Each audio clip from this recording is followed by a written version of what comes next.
exchanges you're about to watch were compiled with clips from 4 separate video interviews with each of the participants you're about to meet. The participants never met each other in person.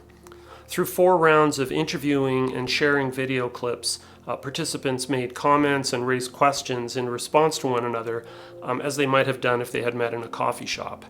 We then compiled and edited the exchanges and organized them by the topics that the participants had introduced. The broker dialogue method aims to depolarize challenging conversations, not to defend or emphasize any specific position.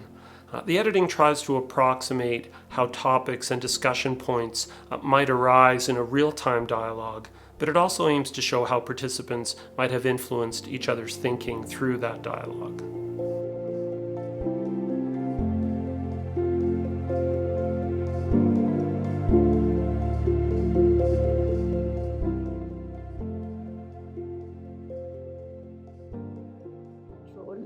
Who decides legitimacy in an issue like that? Whose legitimacy is it we are talking about? Is it the legitimacy of the people who bring in the technology, or the legitimacy of the government of the country where this technology is going to be used? Or is it the legitimacy of the people who are going to be affected by the technology, even though they may not be even though that's not where the technology is going to be launched? Who is the publics in this case? How do we define publics in the case of deciding who has a voice in addressing some of these questions? So is it the common person? Is it the community? Who within the community? And how do we decide which communities are likely to be affected? I come from India, and I've seen the lived reality there. I've seen the problems that people face. I'm a clinician. I practiced anesthesiology for 18 years before I came to WHO in the year 2001. In the World Health Organization, time and again, I saw people, researchers, bringing proposals that were paying lip service to involving communities in their work, even though the research that WHO supports a lot of it is public health research. And time and again, we would see very little concern of involving the policymakers, of involving the public in the work that they were doing. I think in some ways it's we start to draw sort of these delineations within our communities, so when we think about communities, it's really only sort of, that terminology, the layman, which I already have issue with, and not thinking that, scientists or the technologists that are developing these technologies are also part of communities, as are the policymakers, etc. And I think that also really comes to thinking about who are the quote unquote experts in the room, right? Who needs to be in the room? And so often from a Western standpoint, an academic standpoint, we think about those in disciplinary experts, right? But I would say that a woman who's lost 1 or 2 children to malaria is also an expert. Someone who's lived on the land and the places where these releases are going to occur are very much experts, where their ancestors have lived there for generations. And that's something where there's a huge, shortcoming. I am a molecular biologist by training, and I now work more in sort of the intersection of science and society, focusing a lot on ethics and governance of emerging technologies. And I was on a working group that was funded by the National Science Foundation at the Hastings Center that was all about sort of how to engage the public in ideas around genetic engineering in the wild. So of course, Gene Drive was a big focus of that. And that really was a focus on not necessarily the people who would be directly impacted by a release, but people that, still have some sort of level of vested interest in how decisions are made and what feels safe, maybe for their nation or for their region. It's not entirely clear to me if we all agree or understand who the different publics are. Certainly an example for me, so when I think about the more distal you go from implementation of the technology, what I see as different publics, there might be, say, the publics who are away from the community but within country. That would be one public. That would be like an in-country public, if you will. Then there's going to be, say, publics on the continent, so in Africa. Then there's going to be another set of publics, on other continents, North America, Europe, etc. And so I think that it's almost like an onion. You peel back, there's different layers, and the farther out you go with these publics, I think the less interest and less influence they ought to have in relation to decision making related to the technology and its implementation. For the last 15 years, I've been working in the global health and development space, working with the Gates Foundation, WHO, other partners and grantees, basically trying to understand the complexity of some of these issues and try to address them through an ethics lens. So the question of how to engage with communities that are not directly involved either in the research or that are not at the location where the mosquitoes are being released, how do you engage them meaningfully and capture their engagement in scientifically valid ways so that it does inform decision making?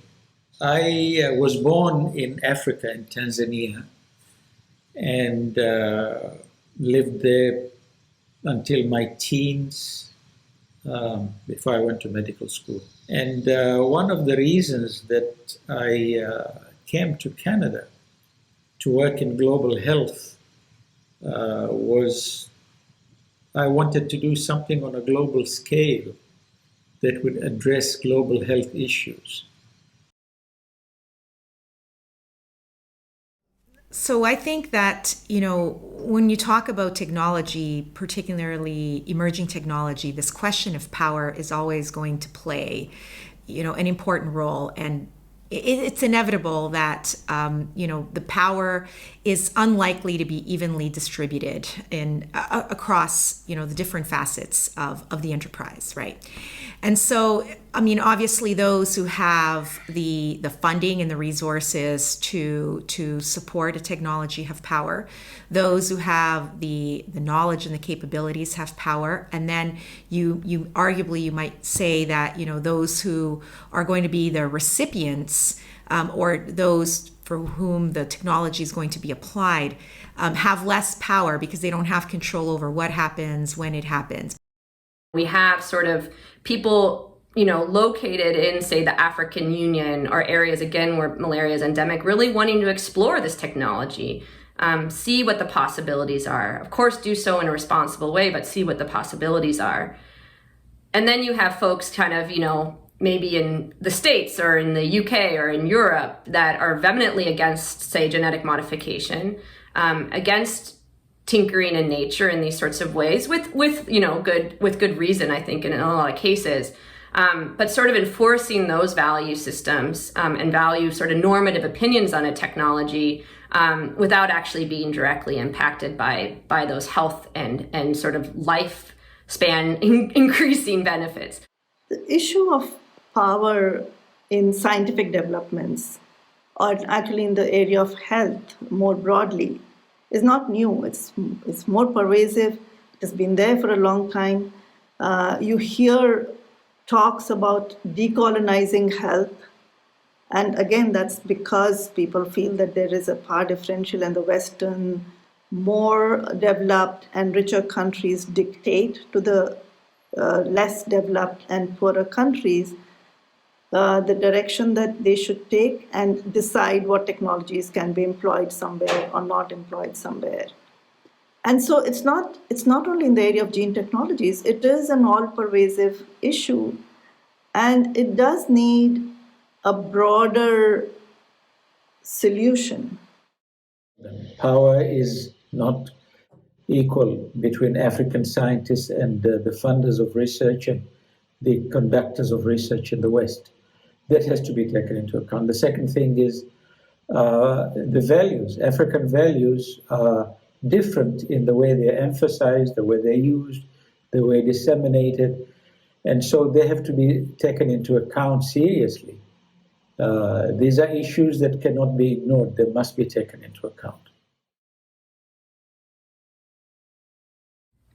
I think what becomes so important, whether we're at the global, regional, or local level, is to really recognize the uncertainty that gene drives carry. And this is something I've kind of been touting from, thinking about from the beginning, and sort of on my soapbox, kind of trying to kind of talk about a lot, is that there's just so much we don't know about this technology, about what's going to happen when it's going to be released in ecosystems, about what it's going to happen when it interacts with humans, for example, or what the impacts of human health might be. We should recognize uncertainty. We should be able to convey that uncertainty to the publics, because there's so much we don't know. And I really like that idea. I think that's important. That question of uncertainty, though, is not unique to gene drive technology. It's one that we have to grapple with all technologies that have the potential to impact humans, the environment, etc. There's been a lot of talk about uncertainty and the fact that we don't know enough about the technology. We don't know enough about its impacts or its effects once it's released into the environment. And that point has been used for two things. One, to call for a moratorium, and two, to call for this kind of special or new type of global governance. Claudia makes the point that those who are, claiming that gene drives carry a high degree of uncertainty are always calling for one of two things: either a moratorium on the technology and research on the technology, or new governance structures. And I worry that that's just an oversimplification of what is a very complex dialogue around a very complex technology. And if we simplify this, we're not actually going to have the robust sort of dialogue and conversations that we need to be having. Actually, the way to reduce uncertainty is to continue to investigate gene drives, to do more research so we can learn as much as we can about the technology. That's the way you reduce uncertainty, not through sophisticated or complex mechanisms of governance. And I would push back on that because risk assessments are very much a tool to deal with uncertainty, and that's what these regulatory bodies do all the time. And so I would say that's exactly what they're designed for when we look at regulatory bodies. They're there to decide whether a technology is safe enough, both for the humans and environment, and whether it's going to do what it's supposed to do. And if we were certain about that, we wouldn't need to go through regulatory systems to begin with. I'm not sure what we mean by global governance. It's not clear to me what's entailed in the concept. I don't know what is true. Like, I don't know if gene drive is truly global. It's not clear to me that it is. And for those things that we have that are truly global, so for example, even the pandemic, we don't have, very clearly delineated architectures to govern those things. The suggestion that we need global governance as some sort of an adjunct to local governance presumes that local governance is not going to be good enough.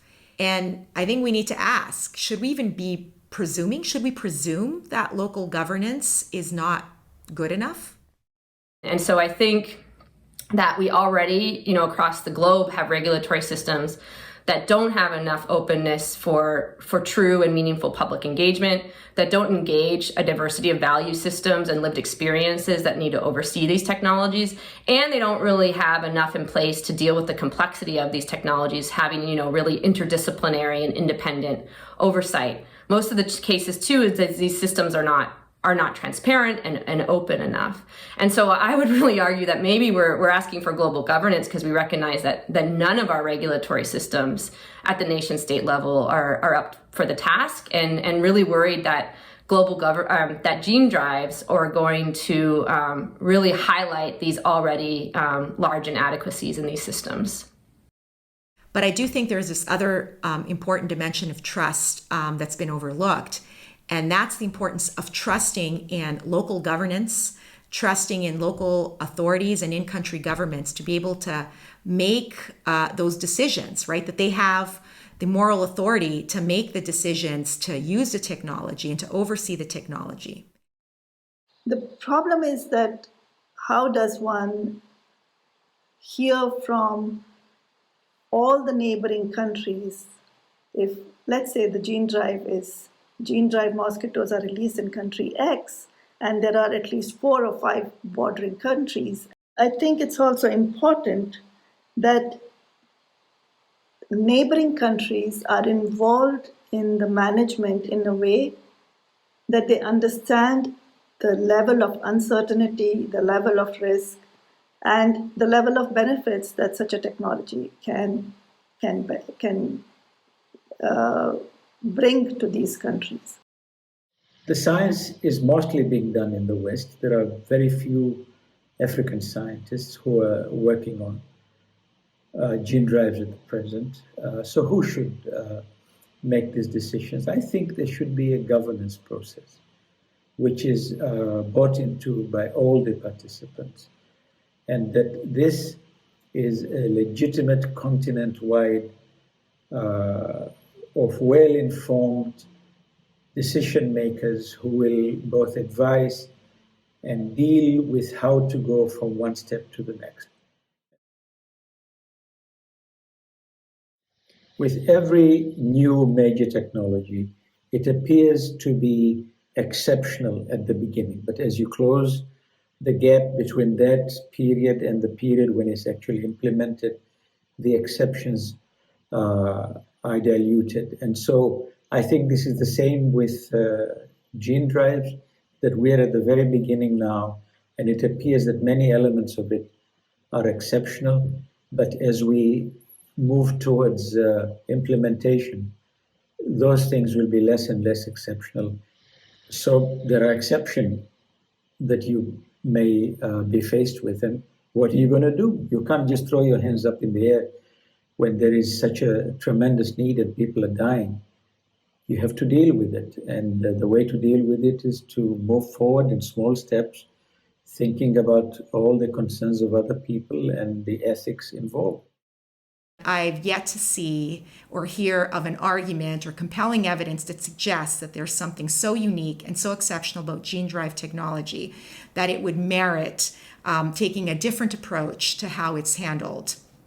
And so until I see that, then I'm not convinced that we have to have some sort of global conversation and global governance. We can have a global conversation about the technology, its implementation and its application. That needs to be done at the local level where it's happening. There's one very clear reason why you would need to have global governance, or at the very least regional governance of a gene drive technology, and that is because these are transnational technologies. They are developed in one country and deployed in a different country, and they are designed to spread, making it highly likely that they would cross nation-state borders. So perhaps the governance should be at a regional level rather than at a bilateral level. And regional governance per se has other advantages as well. Regional governance can bring a level of trust that may not be obvious in bilateral transactions, and it can bring uniformity, standardization, and currently in Africa there is a good opportunity for regional governance to actually be instituted, for example through NAPAD or through other Africa-wide organizations that have recently come up. we want to put gene drive into this box like it's somehow so different and exceptional from other things because of these characteristic features of persistence, spread, and all the rest of it. But at the end of the day, I think this really just comes down to intention. It's intentionality. It's the intention behind what we're trying to do with gene drive that I think actually is what's making it different, or the perception that it's so different. But if we go down this road, then I think we have to really think about then all of the other things for which we intentionally alter the environment and impact ecosystems. Intentionality plays a role in so many other things. She's right in that gene drives are sort of this evolution of existing genetic technologies that kind of build on previous technologies. They didn't fall out of the sky as a completely brand new way of thinking about things. We do have genetically modified organisms that are already being released into the wild for trial, and we have, and those being mosquitoes, we have genetically modified crops, we have systems in place that oversee them. But again, I think what the issue here is that it's sort of still another level, and because there is this extra addition of them being designed specifically to spread potentially indefinitely in the wild, they do carry more uncertainty. They carry more uncertainty over time. There's the ability for things to change and evolve, and for the systems to not be able to be predicted in the way that we hope they would work. And they carry different risks, because of that. I just worry that if we separate gene drives out as if it's just like any other, environmental intervention that's occurred in the past, that we are really going to lose this opportunity, not only to make good and important informed decisions, but also this opportunity to make better ways of making decisions, because I believe the power of this technology demands it. We were exposed to malaria all the time. Most of us got malaria several times during our childhood, particularly. I've also lost one sister to malaria, and I've lost 3 cousins to malaria. And so malaria has been a feature of my life. I had the opportunity and the privilege of starting or putting the ethics review committee of WHO on a much firmer footing than it was on, and to sort of redesign the whole committee's work and its committee's approach to research ethics. So then I had the opportunity to develop ethics guidance for implementation research. As we were developing the ethics guidance for that, we heard stories from people from different countries talking about the need to involve communities in the work that is done, how that's a factor in success of implementation research. And also the stakeholder engagement part. So that really has convinced me that involving people in the work that is being done and not assuming that they will not understand, not assuming that they cannot contribute, that has really shaped my thinking. There's also a personal interest for me in malaria through my own family. So while I have never had the experience of malaria personally, I do have an uncle who lost his wife, my aunt, whom I never met, to malaria during pregnancy, and this happened while the family was living in Africa. And it's the kind of thing that makes you think about, what profound impact it can have on the family. I saw that with my own family, and it just makes you think, this is me removed, far and away from the situation without having sort of that day-to-day struggle with malaria. But one can reflect on the gravity and how profound the impact of disease is for communities and individuals who live in malaria endemic regions. So the motivation for my work comes from this really strong desire of mine to sort of think about how I can integrate my head and my heart. As a scientist, I just started to recognize as I got deeper and deeper how much I was leaving at the door when I entered the lab, and how separate I felt from what was going on into the world. And so when I saw gene drives and I saw the complexity of what they brought, and I saw the huge sort of ethical and moral questions that went along with the really complex science, I felt like that was a place that I could contribute. I want to acknowledge how important it was for me to hear the personal stories of the other participants. And I was particularly struck by Abdullah's personal experience with malaria, having lost a sibling and other important people in his life, having had malaria himself. And it really got me thinking about, like, what's my role here? Like, do I even have any business being in these conversations without having had this personal, real lived experience with such a, devastating disease. So that caused a lot of self-reflection for me. And it is something I'm still reflecting on. I do think I have a role. And I think what it really affirmed for me is being really clear about what my role is, what I bring into this conversation, being really humble that I don't have those lived experiences, but I have the experience as a scientist. I have the experience of understanding the inadequacies of the scientific system and how we train scientists. I have seen the personal positions of Abha and Claudia and Natalie. And they're very interesting, particularly when you think that Claudia actually lost a relative to malaria in Africa. They are very interesting. They made me pause and reflect.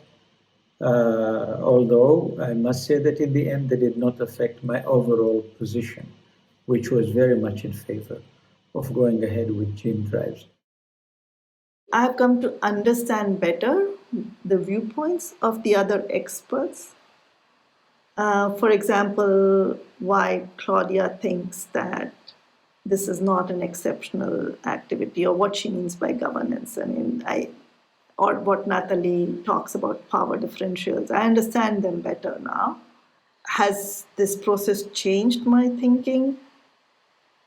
I don't think so. I just think that I'm more aware of my reasoning and my way of thinking and why I'm saying certain things.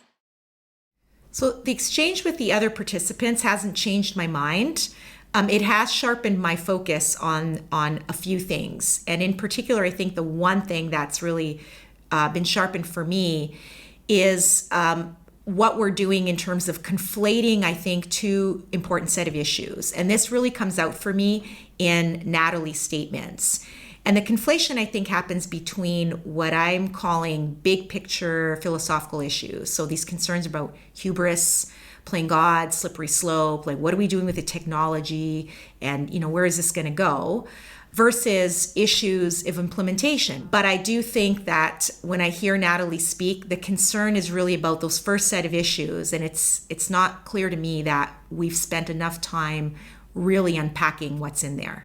And some of those things are, so for example, the question of global governance, and governance is such a nebulous word and concept, and I hadn't, you kind of talk about it sometimes in this very abstract manner, but hearing, for example, Natalie's thoughts on this and Abba and Abdullah's thoughts on this kind of reinforced for me this idea that I don't think we have very clear conceptions, and certainly within this community, we we are not all on the same page about actually what governance means, and then what global governance would mean. So that reinforced this point that this is just an area that we're just talking about it in a way that we're kind of taking it for granted. I really appreciated what the points that Claudia brought up about kind of querying and pushing back on asking sort of why are there these calls for global governance of gene drives. And she makes she believes that can demonstrate a lack of trust in local regulators and governing systems to be able to make these decisions about technologies being used in their countries. And that point really got me thinking, and actually really questioned myself, because I've been calling for the need for some sort of global coordination and oversight around gene drives, and really thinking, is this just another example of sort of paternalistic behaviors towards low-income countries, and really thinking, am I doing that? Is that what I'm doing? And I think I need to mull that over for longer, because I think it's a really important point of self-reflection, and also really encouraged me to think about what are ways that I can expand my experiences and really learn from other people in the field, and not approach these discussions immediately with sort of finding the holes in someone's argument or listening to respond, but really listening to understand, and asking those questions about people's lived experiences and what brings them to this space.